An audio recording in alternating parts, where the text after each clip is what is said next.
बहुत ही crispy, tasty और ज़बरदस्त लेयर्स वाली आलू पफ पैटीज की रेसिपी शेयर कर रही हूँ दोस्तों, जिसे खाकर तो बस मज़ा ही आ जाएगा। तो इस रेसिपी को बनाने के लिए हमने एक मिक्सिंग बोल ले लिया है।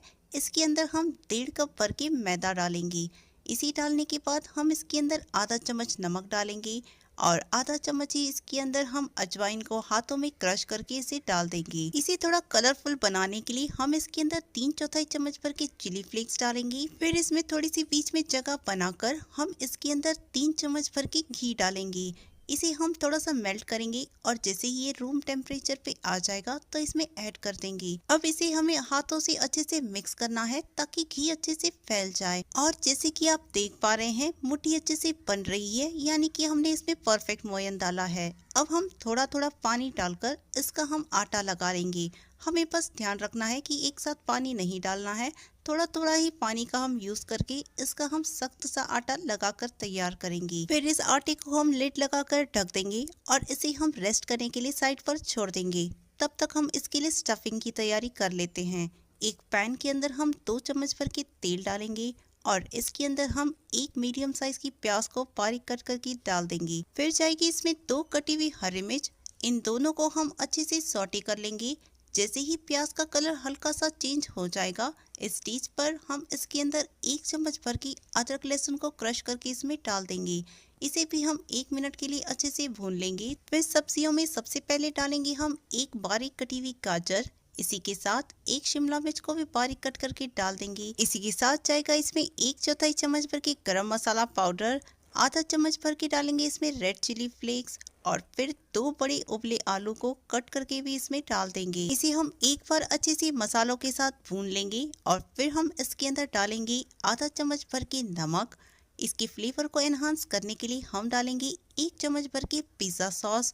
इसी के साथ जाएगा इसमें 1 मुट्ठी भर कटा हुआ हरा धनिया और 2 चुटकी भर डालेंगे इसमें काले मिर्च का पाउडर।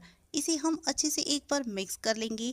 इसे हमें ज़्यादा नहीं पकाना है, बस एक बार मिक्स करके इसकी फ्लेम को हम ऑफ कर देंगे और इसे ठंडा करने के लिए रख देंगे। अब हम डो को चेक कर लेते हैं। ये देखिए फ्रेंड्स, डो बहुत ही अच्छे से सेट हो चुका है। अब हम इसके अंदर से एक नींबू साइज का पोर्शन निकाल कर हाथों में अच्छे से रोल कर लेंगे। फिर दोनों हथेलियों के बीच में दबाकर इसे फ्लैट कर लेंगे।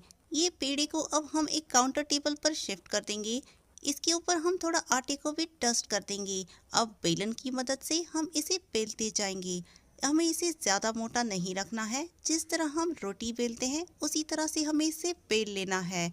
और ये देखिए फ्रेंड्स, ये बनकर अब तैयार हो चुकी है। मैं इसकी थिकनेस भी चेक करा देती हूँ। अब इस शीट को स्क्वायर शेप में कट करने के लिए हम कोई भी स्क्वायर शेप का डिब्बा ले लेंगे और इसके बीचों बीच हम प्लेस करके इसे अच्छे से प्रेस करेंगे। और ये देखिए फ्रेंड्स, ये आसानी से कट हो चुका है। इसका जो एक्स्ट्रा पोर्शन है हम निकाल कर साइड में रख लेंगे। अब दूसरी मेथड के अंदर हम कोई भी स्केल या तो पैलेट नाइफ की मदद से इसे हम स्क्वायर पीस में कट कर लेंगे और बची हुई साइड्स को निकाल कर हम आटे में मिक्स कर लेंगे। इस शीट को अब हम हल्के हाथों से उठाकर एक रुमाल की तरह स्क्वायर शेप में फोल्ड कर लेंगे और इसकी एजेस को हल्के हाथों से प्रेस करेंगे ताकि इसके ऊपर इम्प्रेशन बन पाए। फिर हम इसके ऊपर ऑयल से थोड़ा सा ग्रीस करेंगे और 1 से 2 चुटकी पर मैदा भी इसके ऊपर छिड़क देने के बाद ब्रश से इसे फैला देंगे। अब एक नाइफ की मदद से हम शीट के बीच में से थोड़ा सा कट लगा देंगे और इसके लेफ्ट साइड पर हम 1 चम्मच भर की स्टफिंग को प्लेस कर देंगे। इसे अच्छे से फैला देने के बाद हम इसकी एजेस पर मैदे की स्लरी लगा देंगे। फिर हम इसका एक साइड उठाकर स्टफिंग के ऊपर डाल देंगे। अब इसे फिर से उठाकर नेक्स्ट वाले पोर्शन पर हम इसे डाल देंगे। अब नाइफ की मदद से हम बची हुई शीट के ऊपर 3 कट्स लगा देंगे। अब इस शीट को उठाकर हम इसे अच्छे से कवर कर देंगे। इसकी एजेस को हम हाथों से प्रेस करेंगे और इसे और अच्छे से सील करने के लिए हम एक फोक की मदद से इसके ऊपर इम्प्रेशंस बनाते जाएंगे, जिससे इसके ऊपर बहुत ही अच्छा सा डिजाइन भी बन जाएगा। और ये देखिए फ्रेंड्स, ये पफ अब बन के तैयार हो चुका है। इसी तरह से हम बाकी सारे पफ भी बनाकर तैयार कर लेंगे। अगर आप चाहें तो एक जिप लॉक बैग में डालकर इसे फ्रीज भी कर सकते हैं। अब इस पफ को फ्राई करने के लिए हमने एक कढ़ाई में कुकिंग ऑयल डालकर चढ़ा दिया है। जैसे ही तेल हल्का सा गर्म होगा हम इसके अंदर पफ को ट्रांसफर कर देंगे। हमें बस ध्यान रखना है कि इसे हमें स्लो फ्लेम पर फ्राई करना है ताकि ये अंदर तक क्रिस्पी और फ्लेकी बनकर तैयार हो जाए। और जैसे ही इसका एक साइड अच्छे से सिक जाएगा हम इसे टर्न कर देंगे और दोनों साइड बढ़िया से गोल्डन कलर के हो जाने के बाद हम इसे एक छन्नी से निकाल लेंगे। अब हम इसका सारा तेल ड्रेन आउट कर लेंगे और इसे हम एक प्लेट में ट्रांसफर कर देंगे। इसी तरह से हम बाकी पफ को भी फ्राई कर लेंगे और इसी प्लेट में हम निकाल लेंगे। तो ये लीजिए दोस्तों, बहुत ही क्रिस्पी और फ्लेकी पफ अब बनके तैयार हो चुके हैं। आज मैं लेकर आई हूँ बहुत ही टेस्टी और क्रिस्पी नाश्ते की रेसिपी, जिसे हम बहुत ही आसान तरीके से घर पर बनाकर तैयार कर सकते हैं।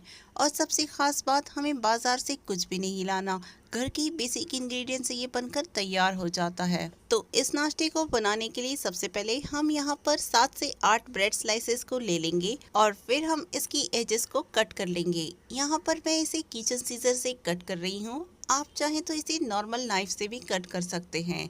इसकी चारों एजेस को कट कर लेने के बाद हम इसे एक प्लेट में रख लेंगे और इसके ऊपर हम 1 चम्मच भर के शेजवान सॉस को स्प्रेड कर देंगे। सारी सॉस को अच्छे से स्प्रेड करने के बाद हम इसे बीच में से कट कर लेंगे। अब इन दोनों ब्रेड स्लाइसेस को हम अच्छे से पकड़ लेंगे और एक नाइफ की मदद से हम इसे और छोटे छोटे पीसेस में कट करते जाएंगे। ये देखिए फ्रेंड्स, मैं तकरीबन 1 इंच के साइज में इन्हें कट कर रही हूँ। यहाँ पर जो ब्रेड की छोटी छोटी पीसेस बन चुकी हैं, इसको हम एक के पीछे एक ऐसे लगाते हुए इसको अरेंज करते जाएंगे। जितने पीसेस है हम इसको एक साथ लगा देंगे और ये पूरी तरह से तैयार हो जाने के बाद हम इस प्लेट को टर्न कर लेंगे। और यहाँ पर मैंने स्कीवर ले लिया है, इस स्कीवर को हम ब्रेड स्लाइसेस के अंदर अच्छे से इंसर्ट कर देंगे और ये देखिए, ये बढ़िया सा ब्रेड का नाश्ता अब बन के तैयार हो चुका है। इसी तरह से हम बाकी ब्रेड स्कीवर्स को भी बनाकर तैयार कर लेंगे। अब बारी आती है इसके लिए एक बढ़िया सी क्रिस्पी सी कोटिंग बनाने की। एक बोल के अंदर एक मीडियम साइज की प्याज को हम बारीक चॉप करके डाल देंगे। इसी के साथ हम डालेंगे 2 कटी हुई हरी मिर्च और फिर जाएगा इसमें आधा चम्मच रेड चिली फ्लेक्स, 1/4 चम्मच डालेंगे हम यहाँ पर जीरा पाउडर, 1/4 चम्मच ही जाएगा इसमें फिर नमक, 2 पिंच डालेंगे हम हल्दी, 1 चम्मच भर के डालेंगे हम कटा हुआ हरा धनिया और आधे इंच टुकड़े अदरक को हम ग्रेट करके भी डाल देंगे। इसके बाद जाएगा इसमें 3/4 कप भर के बेसन। अब इन सभी चीजों को हम अच्छे से एक बार मिक्स कर लेंगे और फिर हम इसके अंदर थोड़ा थोड़ा पानी डालकर इसका एक गाढ़ा सा घोल बनाकर तैयार कर लेंगे। और इस मिक्सचर को बनाने के लिए मैंने यहाँ पर टोटल 3/4 कप पानी का इस्तेमाल कर लिया है। और ये देखिए फ्रेंड्स, बहुत ही परफेक्ट कंसिस्टेंसी वाला बैटर बनकर तैयार हो चुका है। अब हम ब्रेड स्कीवर को मिक्सचर के अंदर डिप करेंगे और इसे अच्छे से चारों साइड से कोट कर लेंगे।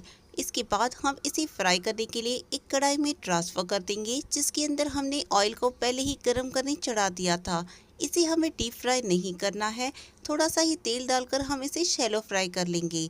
एक साइड जब इसका अच्छे से सिक जाएगा हम इसे टर्न कर देंगे ताकि इसके दोनों साइड बढ़िया से गोल्डन कलर के हो जाए। और ये देखिए फ्रेंड्स, ये बहुत ही अच्छे से फ्राई हो चुके हैं। इस स्टेज पर हम इन्हें निकाल लेंगे और एक प्लेट में इन्हें ट्रांसफर कर देंगे। तो ये लीजिए दोस्तों, बहुत ही टेस्टी, क्रिस्पी और एकदम यूनिक तरह से बने वाला ब्रेड का नाश्ता अब बनकर तैयार हो चुका है।